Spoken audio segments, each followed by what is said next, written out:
Halo semuanya, kakak-kakak dan teman-teman yang lagi dengerin. Selamat datang di podcast Rubijar, ruang bicara pelajar yang akan menemanimu di obrolan yang menarik di setiap episode. Di episode kali ini, aku gak sendirian nih. Aku ditemani oleh teman-teman seru yang bakal ngobrol bareng, berbagi pendapat, dan tentunya saling bertukar cerita dari sudut pandang pelajar. Kira-kira siapa aja ya yang bakal menemani aku? Silahkan perkenalan dong kakak-kakak.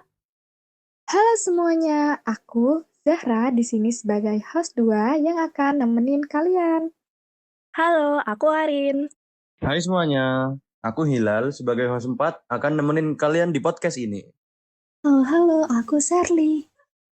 Halo, kalau aku Aska.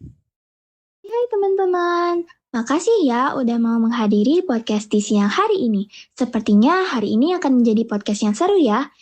By the way, aku harus perkenalan juga gak nih? Masa teman-teman yang lagi dengerin gak tahu siapa aku sih? Haha, yap, aku Adin, host yang paling kece. Hari ini kita akan mengupas topik seru yang inspiratif dan tentunya menghadirkan wawasan baru yang dapat menghibur kamu. Topik yang akan kita bahas ini deket banget sama kehidupan kita, mulai dari Bhinneka Tunggal Ika, UMKM, koperasi siswa, sampai gotong royong.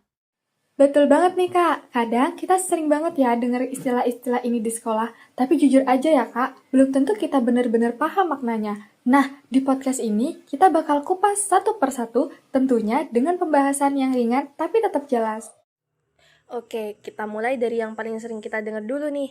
Kenapa sih kalimat Bhinneka Tunggal Ika dipilih jadi semboyan negara? Karena Indonesia itu super beragam Kak, mulai dari suku, agama, bahasa, sampai budaya, semuanya berbeda-beda. Nah, semboyan ini dipilih sebagai pengingat bahwa walaupun kita berbeda-beda, tapi kita tetap satu, yaitu bangsa Indonesia. Teman-teman tahu gak sih, sembahyang ini juga mempunyai suatu tujuan loh. Tujuannya yaitu supaya kita dapat saling menghargai perbedaan dan gak gampang buat dipecah belah. Jadi, berbeda itu bukan alasan untuk ribut dan sama, tetapi justru membuat kekuatan untuk bersatu.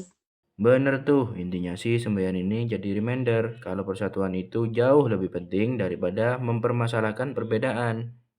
Lalu kalau di kehidupan sehari-hari, penerapan Bhinneka Tunggal Ika itu kayak gimana sih? Ini sih pertanyaan yang mudah ya. Contohnya di sekolah, yaitu ketika kita tetap berteman dengan seseorang tanpa membeda-bedakan suku atau agama. Kemudian, saat kerja kelompok, juga saling mendengarkan pendapat teman dan gak ngerasa paling benar sendiri.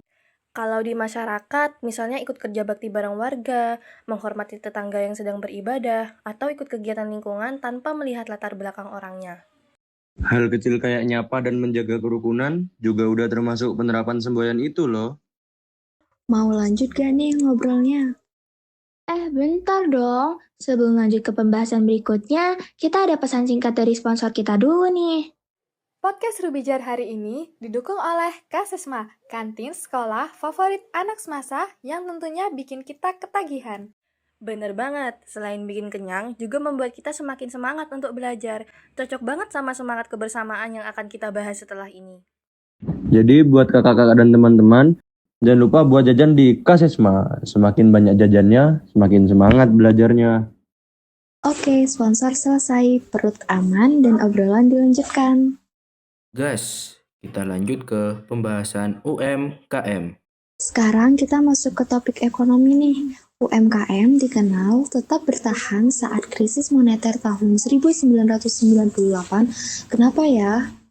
Karena UMKM biasanya pakai bahan lokal, modalnya nggak terlalu besar, dan lebih fleksibel ngikutin kondisi ekonomi. Jadi, pas ekonomi lagi susah, mereka masih tetap bisa berjalan. Supaya UMKM juga tetap berkembang, upayanya bisa lewat pelatihan usaha, bantuan modal, pemasaran digital, dan tentunya dukungan masyarakat buat membeli produk lokal. Faktor pendukungnya biasanya karena ada kerjasama antar anggota, dukungan dari sekolah, dan barang yang dijual memang dibutuhkan oleh siswa. Sedangkan faktor penghambatnya bisa karena pengolahan yang kurang maksimal, modal terbatas, atau partisipasi siswa yang masih kurang. Makanya, koperasi siswa penting banget sebagai latihan tanggung jawab dan kerjasama dalam kegiatan ekonomi sejak dini. Oke, terakhir nih, kita bahas tentang gotong royong. Seringnya orang mikir ini cuma kerja bakti aja.